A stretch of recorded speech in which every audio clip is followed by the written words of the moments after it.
नमस्कार, आपके साथ मैं हूं सुजाता कुकरेती और सवाल इंडिया का यह है कि युद्ध के मैदान में अमेरिका रुक गया है या झुक गया है। यह सवाल इसलिए क्योंकि अमेरिका की डेडलाइन जब खत्म होने को थी तभी राष्ट्रपति ट्रंप ने दुनिया को चौंका दिया। ऐलान कर दिया कि अगले 5 दिनों तक एनर्जी प्लांट्स पर हमला नहीं होगा। अब जाहिर है दुनिया ने आज राहत की एक बहुत बड़ी सांस ली है। पिछले 48 घंटों से पूरी दुनिया की नजरें टिक टिक करती थी उस घड़ी पर जिसका समय आज खत्म हो रहा था, यानी जिस डेडलाइन का समय खत्म हो रहा था। हर किसी के मन में एक ही सवाल था कि क्या हम एक विनाशकारी युद्ध की दहलीज पर खड़े हो गए। आप जरा इसका क्रोनोलॉजी समझिए। शनिवार को राष्ट्रपति डोनाल्ड ट्रंप का सख्त अल्टीमेटम आता है। 48 घंटे में हॉर्मुज की खाड़ी खोलिए वरना ईरान के एनर्जी प्लांट्स धुएं में बदल दिए जाएंगे। बाजार में हड़कंप मच गया, कच्चे तेल की कीमतें आसमान छूने लगी और कूटनीति के गलियारों में सन्नाटा सा पसर गया। ऐसा लगा मानो बारूद के ढेर पर किसी एक चिंगारी की देरी है। लेकिन ऐसा लगने लगा कि युद्ध खत्म हो जाएगा। अब यहां 2 बड़े सवाल खड़े होते हैं। अब अचानक से सोचिए कि कैसे डोनाल्ड ट्रंप के एक संदेश ने माहौल ही बदल दिया। सवाल 2 है, क्या यह ट्रंप की कोई सोची समझी कूटनीतिक चाल है ताकि ईरान को पीछे धकेला जा सके, या फिर पर्दे के पीछे कोई ऐसी बातचीत हो रही है जिसके बारे में अभी दुनिया अनजान है। दुनिया जानती है कि स्ट्रेट ऑफ हॉर्मुज सिर्फ एक समुद्री रास्ता नहीं बल्कि वैश्विक अर्थव्यवस्था की जीवन रेखा है। युद्ध वहां छिड़ा तो असर सिर्फ तेहरान या वॉशिंगटन पर नहीं होगा बल्कि आपकी और हमारी जेब पर पड़ेगा, और पड़ना शुरू हो भी गया है। दुनिया के अलग अलग मुल्कों में आप हालत देख रहे हैं। अब राहत तो मिली है लेकिन शांति अभी कितनी दूर है, आज सवाल यह है। ये 5 दिन 120 घंटे क्या कूटनीति की जीत बनेंगे या सिर्फ एक बड़े तूफान से पहले की खामोशी है? आज सबसे बड़ा सवाल यही है। अगर 5 दिन बाद भी समाधान नहीं निकला तो तेल की कीमतों और वैश्विक सप्लाई चेन का क्या होगा? आपको मैं इसीलिए बता रही हूं क्योंकि मेरे साथ मेहमान जुड़ रहे हैं भारत से, पाकिस्तान से, अमेरिका से। लेकिन सबसे पहले आपको बता रही हूं सवाल इंडिया के क्या है। युद्ध के मैदान में अमेरिका रुका है या झुका है? ट्रंप का रिट्वीट या ईरान के लिए ट्रंप का रिट्रीट है या ईरान के लिए ट्रैप है? युद्ध टला है या सिर्फ 5 दिन आगे बढ़ा है? हॉर्मुज संकट क्या 5 दिन में समाधान निकलेगा? पर्दे के पीछे कोई बहुत बड़ी डील हो रही है क्या? ये बहुत सारे सवाल हैं और मैं आपको बता दूं कि मेरे साथ मेहमानों का एक बड़ा पैनल जुड़ रहा है। सबको जरा स्क्रीन पर दिखा दीजिए। हमारे साथ एयर कॉमोडोर एएस बहल जुड़ रहे हैं। हमारे साथ अमेरिका से हमारे प्रमित साहब जुड़ रहे हैं जो कि डोनाल्ड ट्रंप के समर्थक हैं। मैं दोनों के पास जाऊंगी लेकिन पहले जरा क्योंकि ये पूरी खबर जैसे ही आई है सब हैरान रह गए कि डोनाल्ड ट्रंप आखिर कैसे अचानक से 5 दिन तक ये कह रहे हैं कि वो कोई हमला नहीं करेंगे। मैं प्रमित जी के पास पहले जा रही हूं क्योंकि प्रमित जी जरा ये बताइए, ये जिस तरह से आज खबर आई, डोनाल्ड ट्रंप कह रहे हैं 5 दिन तक कोई हमला नहीं। ये मैं मानूं कि 5 दिन तक सिर्फ एनर्जी इंफ्रास्ट्रक्चर पर हमला नहीं या कोई हमला नहीं? Thanks for having me on this show. निश्चित रूप से जैसे पहले तो मैं आपको कहूंगा कि आपने कहा अमेरिका झुका या रुका, तो अमेरिका का झुकने का तो सवाल ही नहीं उठता है। America is the strongest, best and the biggest military and defense establishment in the world. We have enough strength to bend, destroy and annihilate any military, and particularly Iran के सामने झुकने का तो सवाल ही नहीं उठता है। तो झुकने की बात आप छोड़ दीजिए। रुकने की बात आपने जो कही वो निश्चित रूप से नहीं। प्रमित जी, ये सवाल मैंने इसलिए पूछा क्योंकि ईरान तो कह रहा है हमने, ये डोनाल्ड ट्रंप का यू टर्न है, वो पीछे हट गए। ईरान कौन है? ईरान की top political establishment is eliminated. Iran की top military establishment has been eliminated. अब ईरान के 10 अलग अलग मिडिल टियर या सेकंड टियर नेताओं के बयान आते हैं और आप उस पर इतना बड़ा न्यूज बना देते हैं, तो ये बात भूल जाइए कि अमेरिका झुका है। नहीं तो मैं ये मानूं कि डोनाल्ड ट्रंप अगर कह रहे हैं अच्छी बातचीत हो रही है तो सीधे मसूद पेजिशकिन से बात कर रहे हैं या मुस्ताबा से बात कर रहे हैं? जब अमेरिका बात करेगा तो अभी जो लीडरशिप वहां पर है उसी से बात कर रहा है, पर top leadership has been eliminated. और जो बात आपने पूछी कि भाई अभी द स्टॉप और cease fire is more on the attack on the civil energy infrastructure. It is not that the whole world is going to talk about cease fire, कोई बिल्कुल दोनों तरफ से आक्रमण होंगे, ऐसा नहीं होगा। और जो हजारों जहाज जो स्ट्रेट ऑफ होर्मुज में जो रुके हुए हैं उनके लिए not just for America and Iran, पूरी दुनिया से प्रेशर था कि भाई दोनों आपस में कुछ बात करें और एटलीस्ट एक पैसेज क्रिएट करें कि हजारों जहाज जो अटके हुए हैं जिससे बिलियंस ऑफ डॉलर्स का नुकसान हो रहा है। तो फिर मैं कहूं कि इस प्रेशर के आगे झुके हैं डोनाल्ड ट्रंप। आपने खुद ही कहा कि प्रेशर था पूरी दुनिया से। झुके नहीं है मैडम, ईरान जो झुकना है और घुटनों पे जो आना है वो ईरान को ही आना का है। अमेरिका सर देखिए, मैं ये मानती हूँ कि अगर कोई ट्रूस चाहिए या फिर किसी तरह का कोई हल चाहिए तो झुकना तो दोनों को पड़ता है, ये हमेशा होता है। अगर आप ये मानकर चलें कि अमेरिका झुकेगा नहीं, क्योंकि बहुत से लोग, अब देखिए आपने कहा कि ईरान की लीडरशिप का ऐसे बयान आ रहे हैं।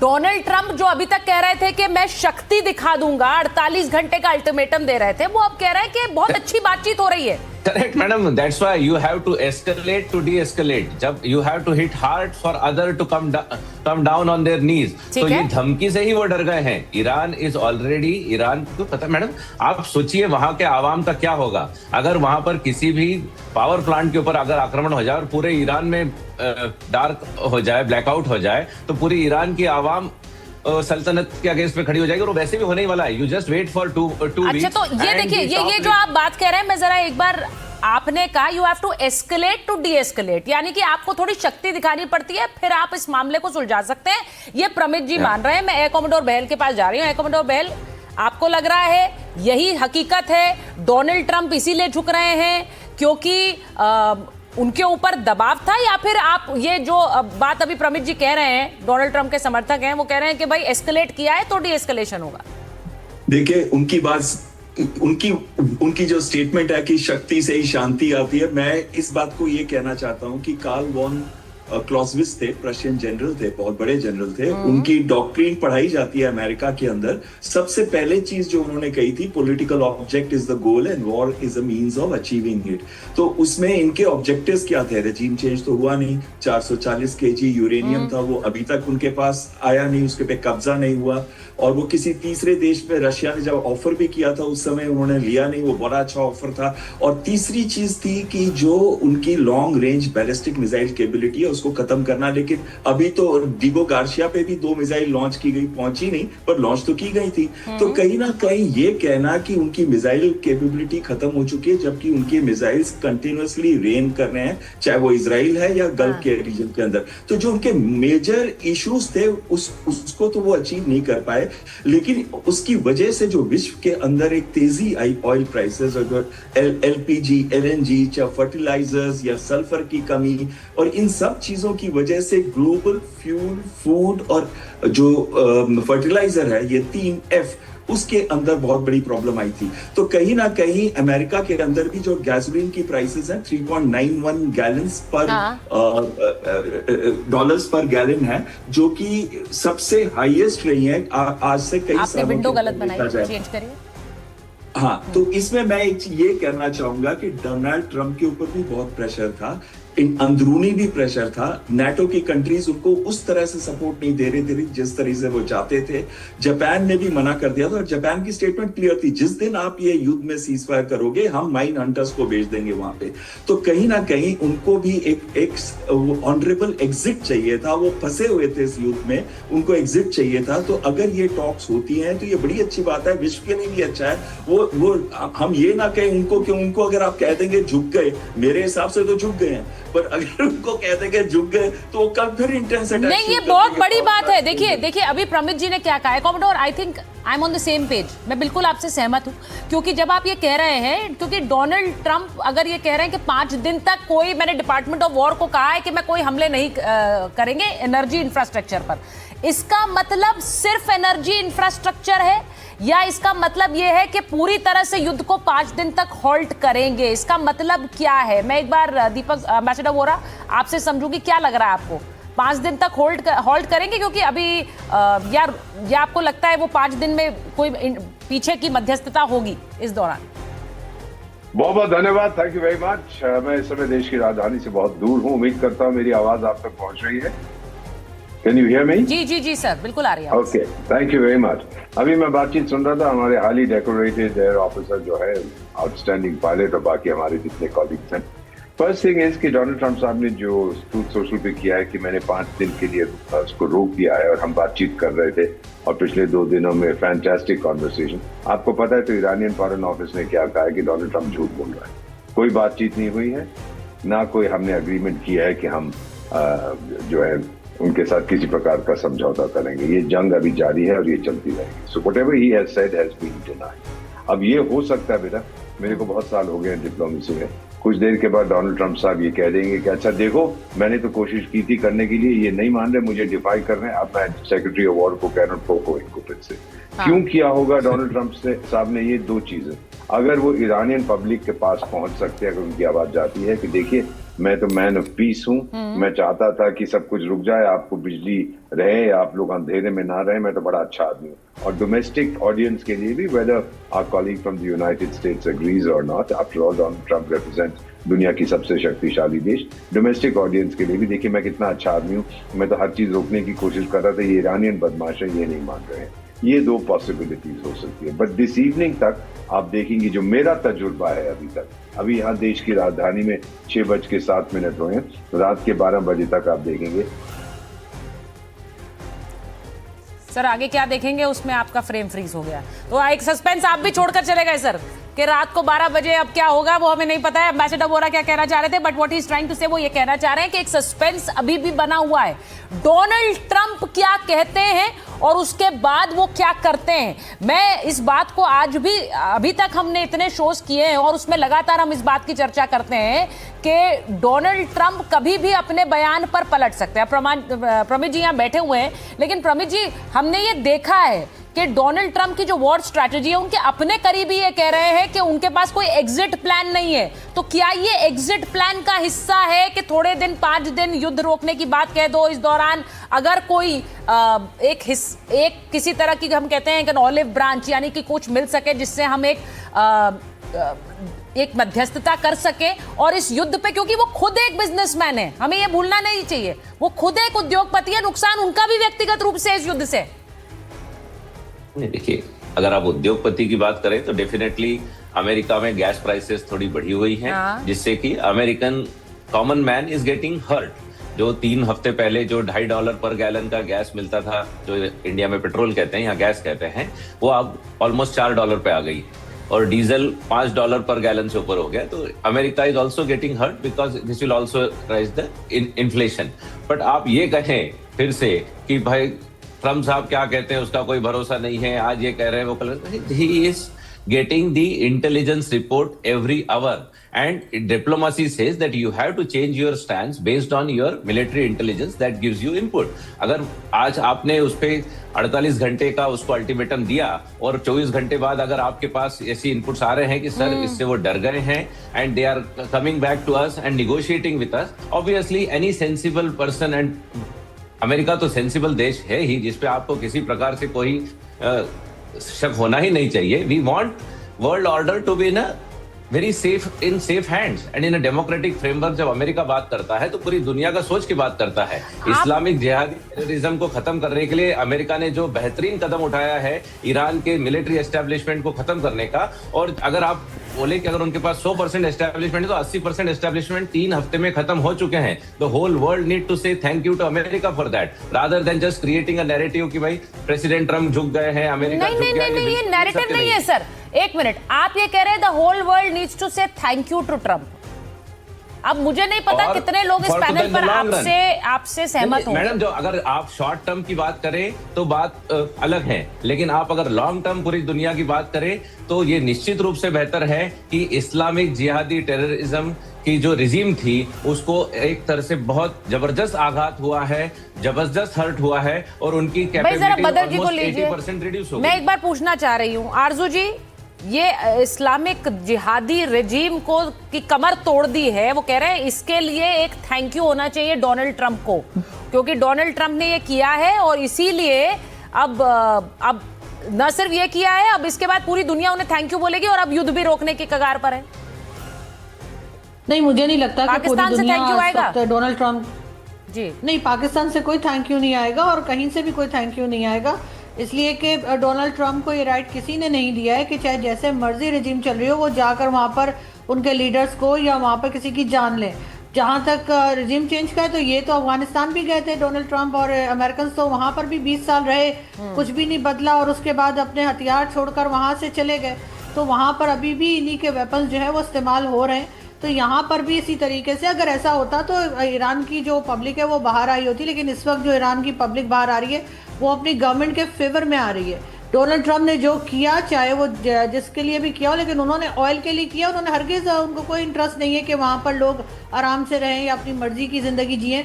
उसके लिए और 10 तरीके हो सकते थे, ये कोई तरीका नहीं है कि जाकर और लोगों की जाने लेंगे।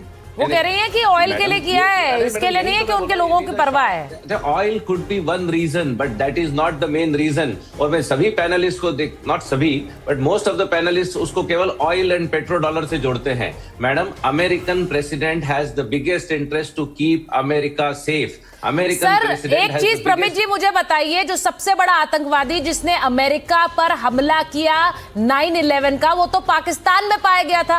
और पाकिस्तान को तो डोनाल्ड ट्रंप सबसे ज्यादा फंड देते हैं, सबसे ज्यादा पैसा देते हैं। इनके तो घर में पाया गया था Osama bin Laden. Again madam, तो वहां पर कब स्ट्राइक करेंगे डोनाल्ड ट्रंप?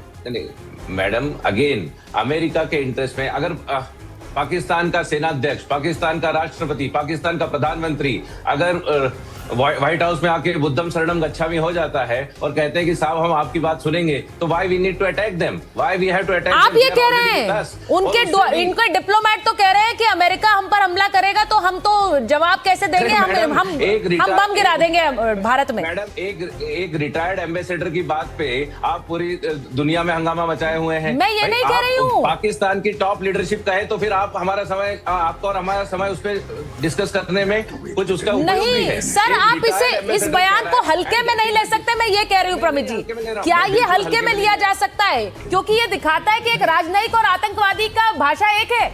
ये दिखाता है। वहां पर डिप्लोमेट्स वही भाषा की बोल रहे हैं जो आतंकी यूज कर रहे हैं। आप सोचिए, हमारी पाकिस्तानी पैनलिस्ट इसको काउंटर करेगी मेरी बात को कि दिस इज डिफ्लेक्शन टेक्निक।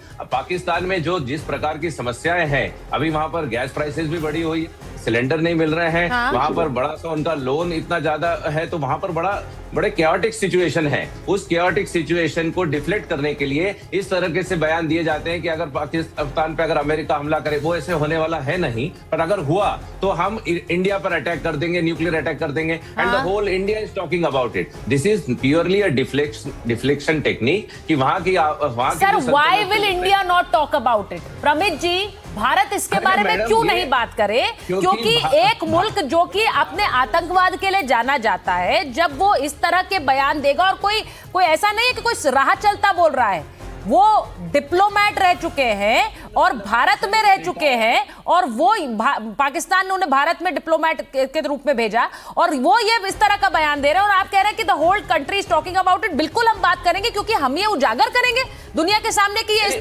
गैर जिम्मेदार बयान देते हैं। करना चाहिए, पर एक रिटायर्ड अफसर को इतनी ज्यादा अहमियत मत दीजिए। मैं बोल रहा हूँ उजागर कीजिए, और अमेरिका और इंडिया साथ में मिलकर किसी भी प्रकार के इस तरह के दुस्साहस को मिलकर खत्म करें। I am always in favor of oldest democracy and largest democracy. The countries which are built on the democratic framework need to work together, and we need to protect Indians and Americans all over the world. When both of us will work together, the whole world will be a better place. Pakistan को contain करने के लिए India और America को साथ में आना जरूरी है। आप जो बात कर रहे हैं निश्चित रूप से सही बात है। बताइए, आरजू जी बोलना चाह रही थी कुछ। शरदे जी बात कर रहे हैं। मैं ये कहना चाह रही थी कि हम लोग हमेशा जब भी आपके शो में आते हैं या कहीं भी इंडियन शो में आते हैं, तो हमें बड़ी मुश्किल लगती है कि हम ऐसे लोगों को डिफेंड कर पाएं अपने यहाँ से जिनको डिफेंड करना मुश्किल है। लेकिन आज आपके ये वाले पैनलिस्ट जो अमेरिका से जुड़े, उनको देखकर मुझे लग रहा है ये तो हमसे भी ज़्यादा मुश्किल में, क्योंकि इनको डोनाल्ड ट्रंप को डिफेंड करना है, जिसको कोई भी डिफेंड करने को तैयार नहीं है इस वक्त। नहीं, देखिए, नहीं। अच्छा, डोनाल्ड ट्रंप को आप सपोर्ट कर रहे हैं। एम्बेसडर बोरा, आप सस्पेंस बनाकर बीच में छोड़ गए। आप कह रहे थे कि रात के 12 बजे तक कुछ हो जाएगा, देखिएगा, आप इंतजार करिएगा, तब आपका फ्रेम फ्रीज हो गया। तो जरा बताइए 12 बजे तक क्या होगा? मेरा मानना है कि वो रिज्यूम करेंगे। जो मैंने समझा है, जो मेरी भविष्यवाणी तो हम नहीं करते, वो ठोकना शुरू करेंगे। दूसरी बात बेटा, ये आपने जिक्र किया था, ये कोई बेवकूफ है कहता है कि वह हाई कमिश्नर होता था पाकिस्तान का भारत में, उसका दिमाग खराब हो गया। उसको मेरा ख्याल जहन्नम में रखा हुआ था 2-3 साल के लिए, फिर बाहर निकाल के ले आए हैं कि भाई कुछ बोल जाके ये चीजें। The man is an idiot, he is an imbecile, he is a lunatic. और फिर साथ में क्या कहता है, अमेरिका हम पे हमला करेगा, हम भारत पे करेंगे। और टाइगर, इसका क्या मतलब है? अभी अर्जेंटीना और ब्राजील की लड़ाई होगी तो भारत जाके नेपाल पे हमला कर दे। The man is a buffoon, he has no idea क्या बोल रहा है। अब he has been a high commissioner here, लेकिन उसको मुझे लगता है फौज ने निकाल के उसको पॉलिश कुछ पेंट वेंट लगा के बोला जाके ये बकवास कर। अब फिर कहता है जो होगा वो देखा जाएगा। अब एक कमीने, पैसे ले आप अमेरिकन फ्रेंड से और नागासानी और हिरोशिमा जाके देख ले, फिर पता लगेगा क्या होगा। और फिर साथ में जो मैडम बैठी थी उसकी और बेवकूफ औरत जो उसको कहती है हाँ अभी कर देना चाहिए हमको। Are you mad? नहीं, अच्छा, ये चीज अंबासडर वोरा, मैं थोड़ा सा मैं आपसे दरख्वास्त करूंगी, थोड़ा सा भाषा का हमें संयम रखना पड़ेगा। हम नेशनल टेलीविजन पर है, मैं समझ सकती हूँ कि गुस्सा है आपका, क्योंकि जाहिर है हम सब में गुस्सा है इस तरह की बयानबाजी को लेकर। वहाँ जर्नलिस्ट भी कह रही है हाँ करना तो चाहिए हमला। आप बिल्कुल सही कह रहे हैं। ये देखकर मैं भी सोच रही थी कि वो युद्ध में कैसे, मतलब वहां मीडिया भी इतनी खुश हो रही कि देखिए जाकर वहां पे बम गिरा देंगे। बहरहाल मैं एक बार शरजई जी के पास जाना चाह रही हूँ, क्योंकि जिस तरह से उन्होंने बात रखी शरजई जी, उन्होंने कहा कि डोनाल्ड ट्रंप ने अफगानिस्तान में भी वही किया था, बहुत दिन तक अफगानिस्तान में युद्ध किया, उसके बाद वहां पर उसको छोड़कर आ गए इस हालत में कि उन्हें अब पता नहीं कितना समय लगेगा उसे वापस खड़ा करने में। वो अभी भी कोशिश चल रही है। आपको लग रहा है कि ईरान के साथ जो डोनाल्ड ट्रंप कह रहे हैं कि भाई 5 दिन का हमने इसको हॉल्ट किया है, ये भरोसे के लायक है, या फिर डोनाल्ड ट्रंप इस हमलों को फिर से रिज्यूम कर देंगे? क्योंकि अफगानिस्तान ने तो इतना एक लंबा अमेरिका के साथ एक इतिहास देखा है। नमस्कार और सलाम सब मेहमानों के लिए। देखिए, मैं भाई साहब का जो अमेरिका से जुड़ गए, मैं उसके ऊपर बात सुन लिया, जो बात किया ये मेरा याद आया कि शहबाज शरीफ जैसा ये भाई भी बात किया। शहबाज शरीफ भी अमेरिका गया, सब प्रेसिडेंट लोग के पास सामने बोला कि ट्रम्प को नोबेल प्राइज का इनवाइट किया। ये भाई साहब भी इसी तरह बात किया कि शुक्रिया कहना चाहता हूँ कि ट्रम्प का के टूरिज्म खत्म किया। देखिए, अमेरिका 20 साल पहले या अभी से 25 साल पहले टूरिज्म के लड़ाई के नाम से अफगानिस्तान में आया। यही जहादी सोच जो ये भाई साहब बोलता है कि ट्रम्प जहादी सोच का या जहादी लीडर को खत्म किया, यही जहादी सोच बनाने में अमेरिका का हाथ था। यही जहादी सोच से तो अमेरिका फायदा उठाया, सबसे ज्यादा अमेरिका का फायदा हुआ। अभी जहादी सोच क्या अभी भी अमेरिका का फायदे में इस्तेमाल होता है। देखिए, 5 साल हो गए अफगानिस्तान में तालिबान है, यही जहादी सोच है।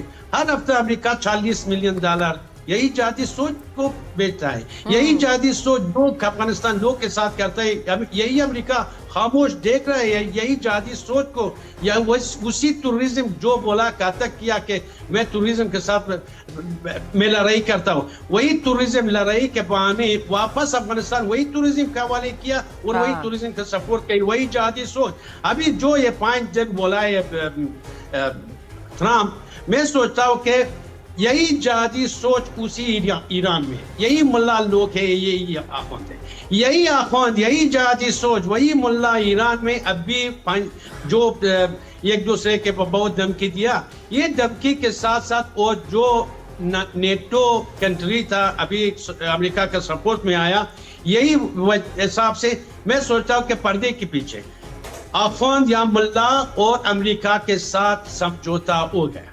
अच्छा, अमेरिका का मकसद था ईरान का सुप्रीम लीडर मारना और कुछ बड़े लीडर उसको मारना, उसको वो काम कर दिया। आप कह रहे हैं पर्दे के पीछे एक पैक्ट हो गया है डोनाल्ड ट्रम्प के साथ? जी जी जी, पर्दे के पीछे बात है। अभी ईरान को जरूरत है यही जहादी सोच, यही आखोंद, यही मुल्ला ईरान में जो उसी एरिया में या मिडिल ईस्ट कंट्री में अभी और प्रोग्राम बाकी है कि इसी मुल्ला और जहादी सोच के लेकर अमेरिका फिर से फायदा उठाना चाहता है और यही जहादी सोच सबसे ज्यादा अमेरिका का फायदा हुआ। वजह से मैं सोचता, देखिए वो जो संदेश दे रहे हैं वो अपने देश में देखकर उस संदेश को दे रहे हैं कि इससे दूर रहिए।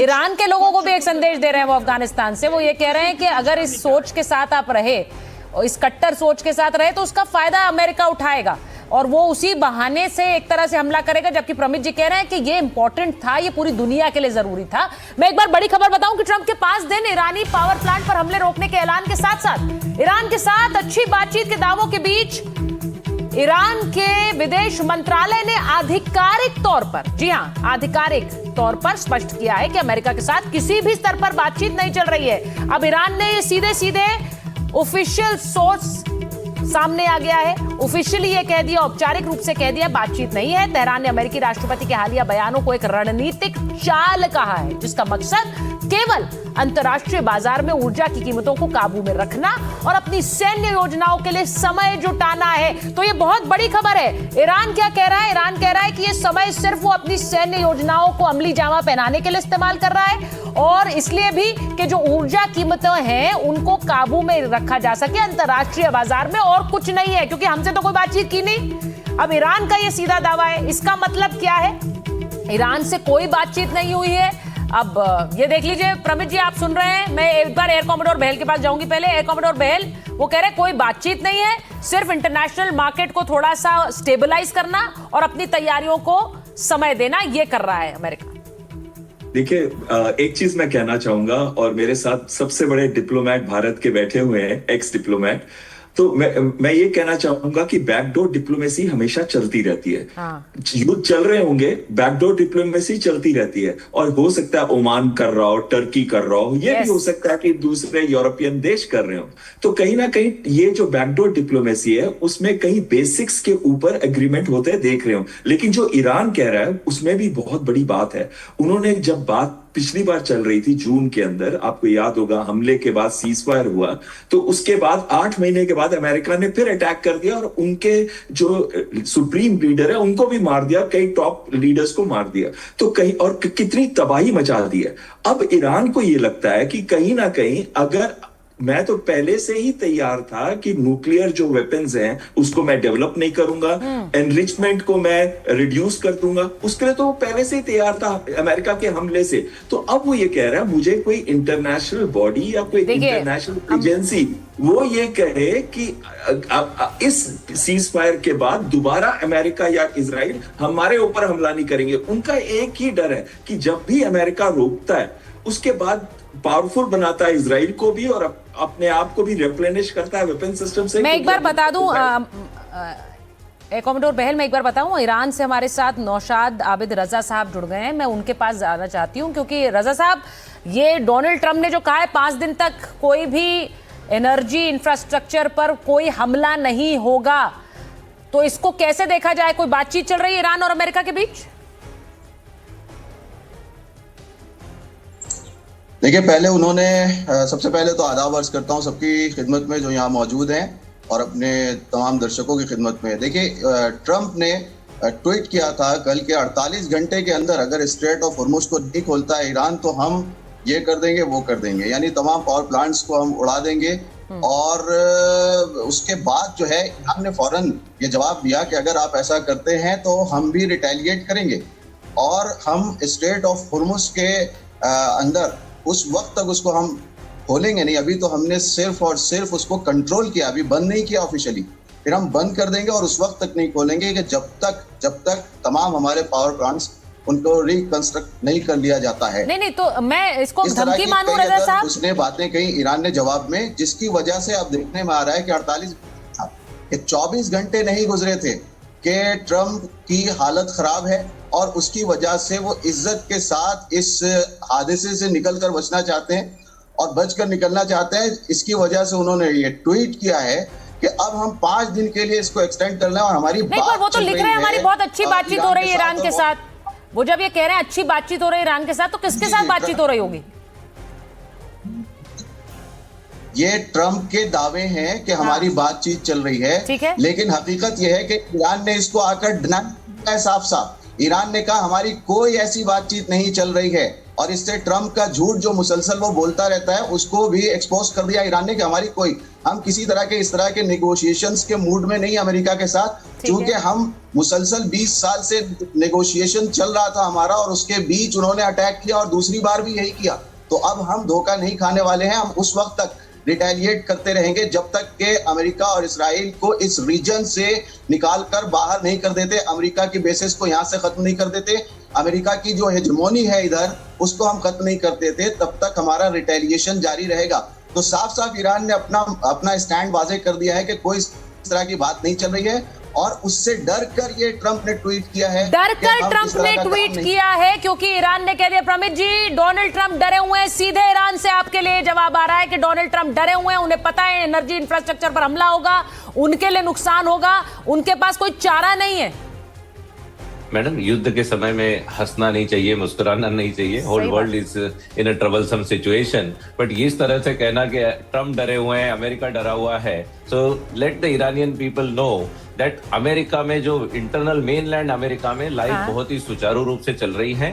थोड़े गैस प्राइसेस ऊपर हैं, इन्फ्लेशन ऊपर है, पर ईरान ऑलमोस्ट तबाह हो चुका है। Again it is again in the good side of American military that we have not attacked on any of their civilian establishment, and that's why ये आपसे हमसे बात भी कर पा रहे हैं। अगर अमेरिका एक पूर्ण रूप से अगर अटैक करे तो ईरान का क्या हाल होगा वो अपन कल्पना भी नहीं कर सकते हैं। But American military and American government being a democratic government, हम बड़े संयम से काम ले रहे हैं और केवल इनके मिलिट्री और न्यूक्लियर एस्टेब्लिशमेंट को अभी हमने अटैक किया है और उसमें उनकी हालत खराब हो गई है। टॉप लीडरशिप, जिहादी leadership has been eliminated, military leadership has been eliminated. हंस रहे हैं आपके ऊपर। पहले से ही दो बात था कि 6 हफ्ते तक जो थे कि 6 हफ्ते का मैडम ये युद्ध, हम there was no confusion in America कि ये कोई गाजा नहीं है, ये कोई हमास या हिजबुल्ला के साथ लड़ाई नहीं है, ये लड़ाई ईरान जैसे देश के साथ है और इतने बड़े देश के साथ। पर मैं एक चीज पूछना चाह रही हूँ और ये क्वेश्चन हफ्तों में खत्म होती है और ये लोग अपने घुटनों पे आएंगे मात्र 2 हफ्ते और। सुनिए, मैं आपसे जो बात कह रही हूँ ये एक इम्पोर्टेंट सवाल इसलिए भी है क्योंकि अमेरिका में जो एक्स CIA चीफ हैं उन्होंने तो खुद कहा कि डोनाल्ड ट्रंप के पास कोई एग्जिट रूट नहीं है इस युद्ध का।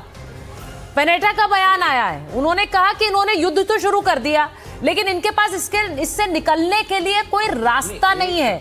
सबसे बड़ा इसका पॉजिटिव आउटकम ये होगा कि वहां की जो मिलिट्री एस्टेब्लिशमेंट है, न्यूक्लियर कैपेबिलिटीज हैं, इट इज टोटली डेसिमेटेड और ऑलमोस्ट 90% डेसिमेटेड। तो मेरे बच्चों को ईरान और मेरे जैसे कई हजारों और लाखों अमेरिकन वासियों को ईरान से डायरेक्ट खतरा अगले 15 से 20 साल में नहीं होगा। That is the biggest achievement. नहीं, आज आप एक कॉमोडोर बेल, कोई खतरा ईरान से नहीं होगा अगले 20 साल तक। क्या आज के समय में ये इतने श्योरिटी के साथ अमेरिका कह सकता है?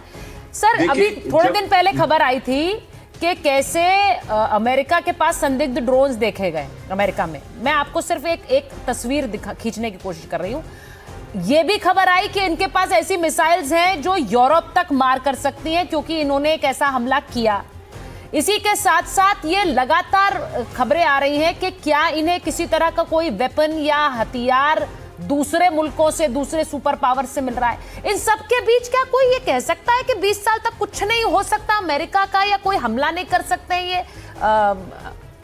सुचारिता जी, ऐसा कभी नहीं हो सकता। अगर आपको 1980 से लेके 89 का ईरान इराक का युद्ध के बारे में बताएं तो इनका कर्क आइलैंड बिल्कुल तबाह और बर्बाद कर दिया था इराक ने। उसके बाद भी 3-4 साल के अंदर वो फुल 100% और उसके बाद एक्सपेंडेड कैपेसिटी में आ गया। खैर इस बार तो कर्क आइलैंड के टर्मिनल्स को अटैक नहीं किया गया। ये जरूर है कि नेवी और एयरफोर्स के ऊपर बहुत हमले हुए हैं, एयर डिफेंस सिस्टम्स भी, लेकिन इनके साथ खड़े हैं रशिया और चीन। और आप देखिएगा कि नेक्स्ट कुछ सालों के अंदर ही ये वापस अपनी कैपेबिलिटी को बना लेंगे। और उसके बाद जो इनके जो प्रॉक्सीज हैं, चाहे वो हूतीज हैं या वो हमस है या दूसरे प्रॉक्सीज हैं उनके, हिजबुल्लाह है, आप देखेंगे कि वो भी वापस उस शक्ति के अंदर आ जाएंगे। तो ये कोई परमानेंट सॉल्यूशन तो डिप्लोमेटिक सॉल्यूशन ही होता है। परमानेंट सॉल्यूशन के अंदर आप स्टेट्स के बीच में एक दूसरे के साथ कैसे एडजस्ट करके रहते हैं। मैं खुद 3 साल अच्छा, मैं तो एक चीज को समझने चाह रही हूँ कॉमोडोर। यहाँ अमेरिका कह रहा है बातचीत हो रही है, ईरान कह रहा है बातचीत नहीं हो रही है। यहाँ पर अमेरिका कह रहा है कि हमने 5 दिन होल्ड कर दिया है, ईरान कह रहा है तो डर गए हैं। तो ये जो बातचीत हो रही है, बैकडोर डिप्लोमेसी, क्या संभव है या नहीं संभव है मैं नहीं जानती हूँ, लेकिन ईरान, अमेरिका भी चाहेगा ये युद्ध रुके।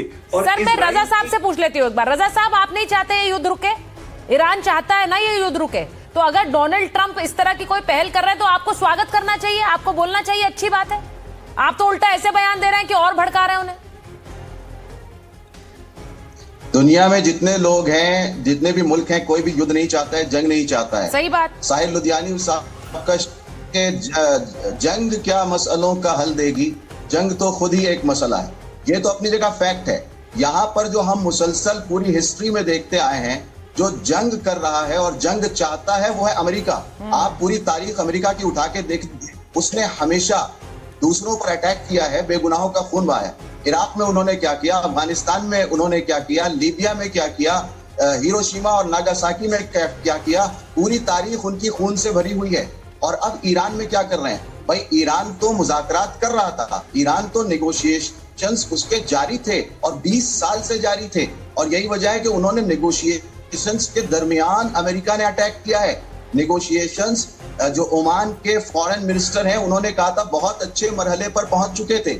और दोनों बार ऐसे ही हुआ कि उन्होंने बीच मुज़ाकरे में, ईरान तो गुफ्तगू के लिए तैयार है। ईरान की तारीख में कभी भी आपको ये नहीं मिलेगा कि ईरान ने किसी भी मुल्क पर पहले अटैक किया हो। हमेशा उसने रिटेलिएट किया है और अभी भी वही वो काम कर रहा है।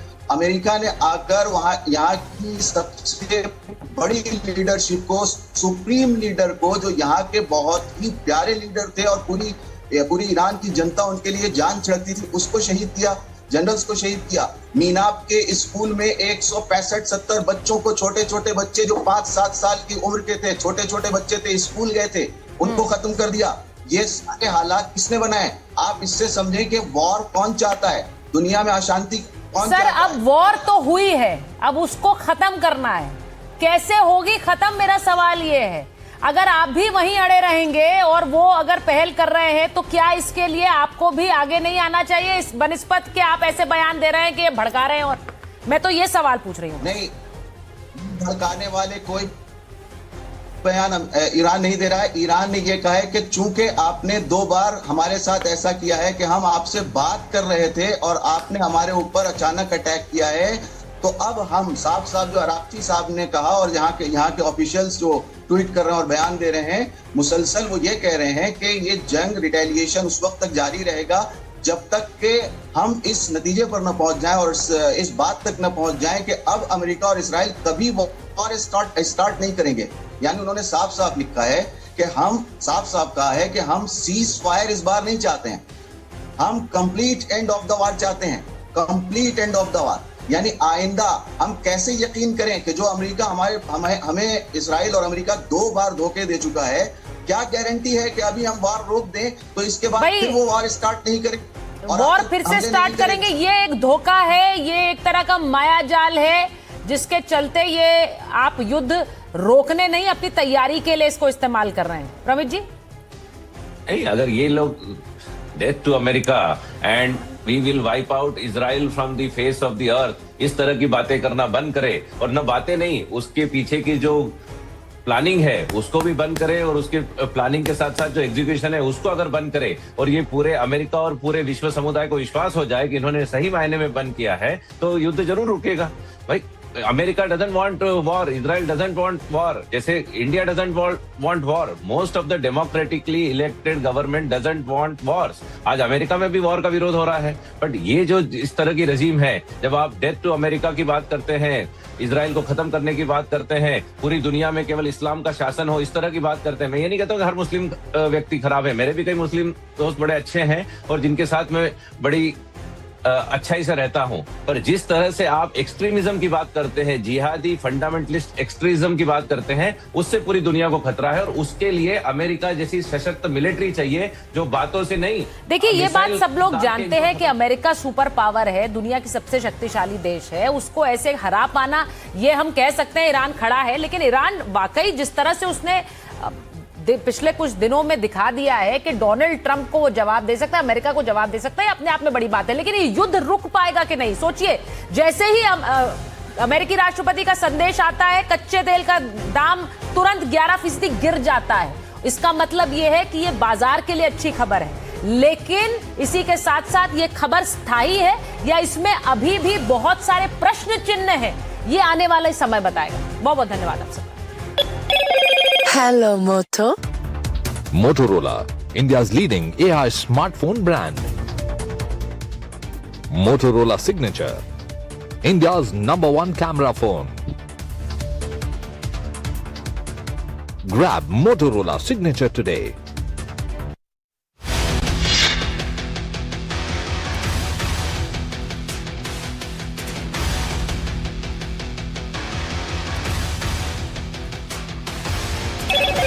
Hello, Moto. Motorola, India's leading AI smartphone brand. Motorola Signature, India's #1 camera phone. Grab Motorola Signature today.